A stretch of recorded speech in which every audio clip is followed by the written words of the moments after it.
It's an exclusive. Yes. It's an exclusive. Yes. The Understudy is a 2020. It's not. It's an exclusive. It's not even out yet. It's not even out yet. It premieres on All Hallows Eve at 9:10. I have been granted early access to this film. Special. So.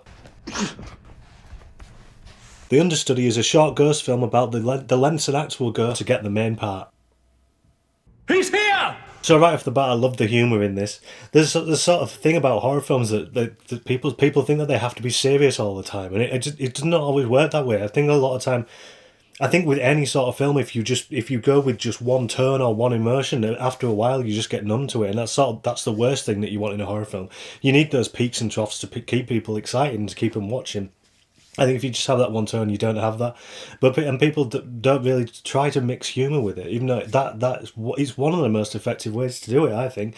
Mixing laughs with scares can work really well, like in that Lars von Trier thing, Vigier, when the guy gets locked in with the motion sensors and then finds out he's not in there alone. Or there's some moments in Housebound that worked really well. What are you going to do against a hostile spirit? You're just going to crack jokes? Nah, I'm going to smash it in the face. You can't punch ectoplasm. And it can work in that way, in that instead of you constantly thinking that something horrible is going to happen, sometimes if something funny happens, you kind of come out of that. You move back a bit from that sort of anxiety and you relax a bit, and then there's space then for something terrifying to come in when you're not expecting it. It can be more jolting and more exciting. Like I said, if it's just one thing all the way through, you don't have that. So it's weird to me that people don't use that laughs and the scares at the same time. But I mean, I understand that comedy is hard to pull off, but this film did make me laugh quite a bit. I love the soap references as well. So I don't talk about that much on here, but I am big into soaps, specifically Coronation Street, but not the new ones, the old ones, only reruns. What? Fun. I love this character as well. He reminded me of Andy Bernard off The Office, the US one. Question. Are you drunk? This is Andy Bernard. You know, a sort of funny, troubled boy with a flair for the dramatic, who's really sad inside. Even though he's funny, you can tell he's not very happy with himself. I love that you can get that from such a short period of being with him. He's up there with Judi Dench, Leslie Grantham. He was up there. I mean, the other main character's a bit more complex. He's a bit harder to get to because he's playing the part as well, and you're seeing him sort of in and out of character, and over a short period of time, he's not as easy to read. He seems a bit more complex and a bit harder to get to, which is great because it just adds more to the mystery and the tension. As does the setting. Yeah, the setting's very claustrophobic. They're on a stage, and you don't get sort of a big wide shot of it. Something it's all kept very contained, which gives you that sort of claustrophobic feeling. And there's these really well lit, intense close-ups as well. It's all very tight and confined, and that's great. It makes you feel trapped in there with them. When it's in on those close-ups, you're constantly thinking there's something going on in the background or just off camera, because it's so. It's holding you in a place rather than letting you see everything.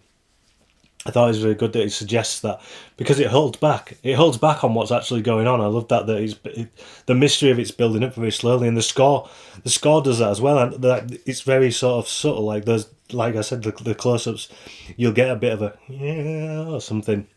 That's nothing like the score. I don't know what that was, but you get a bit of music there that's like something's gonna happen.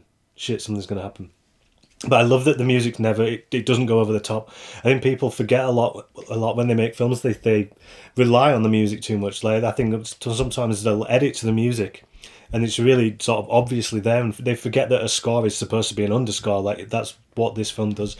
The music isn't there to get in your face and tell you something. It's there to work with everything else and just accentuate that. So you're already thinking. You already know you're watching a horror film, and then you're in this position where the camera's in really close on someone, and then you hear sort of the music building, and everything's building up, and you're thinking something's going to happen. There's something going on, but I'm not going to tell you what's going on because I'll ruin the film. You're going to have to watch it. The spirit of my nightmares come to haunt me on this eve of peace. So yeah, the Understudy, I really enjoyed it. It had great humour, great acting. The cinematography was great. The shot choices, the claustrophobia, the underscore. The way it all builds up, the way it holds back when it should, the humour isn't forced. The humour just emerges naturally. It's not really in your face like Did you get that one? Did you get that? I love the soap references. Yeah, it's a really good little film, and it's got a lot of character to it, and like I want to see more from these people, because I got the impression when I watched it that this is a group of people that have a sort of shared idea and shared views and work together very well. It felt like their film. It didn't feel like someone trying to make a horror film, if that makes sense. Like someone just following the tropes of a horror film. They were like, well, we have this, and we have ourselves, we have our humour, we have our ideas. Let's see what we can do with this. And they did great. Yeah, I really enjoyed it. Don't scare me. I was in Neighbours. As always, the link will be below. There's the link to the actual video. It's a premiere. I think you can set a reminder for that. And there's a link to the Facebook event as well for the same reason. You'll get reminders either way. But it's Saturday night, 9:10. I think 9:10. Also, this short was made to raise money for the Bromley Little Theatre that it was shot in. So the theatre relies on ticket sales and donations to survive. And it's going through a tough time now. I mean, supporting the arts is always important. You should always do it, but especially more since we entered the Blunderdome. So all the links will be below. So if you want to donate to that as well, especially if you've enjoyed the film, also don't forget to tell them that you enjoyed their film and share their film, and don't forget to like, share, subscribe. There's a lot to do here. I'm sorry. Do what you got to do. But anyway, that's it for this week, and I'll be back next week with another indie short reviews. Until then, fish trousers, elephant in Peking. Night, God bless.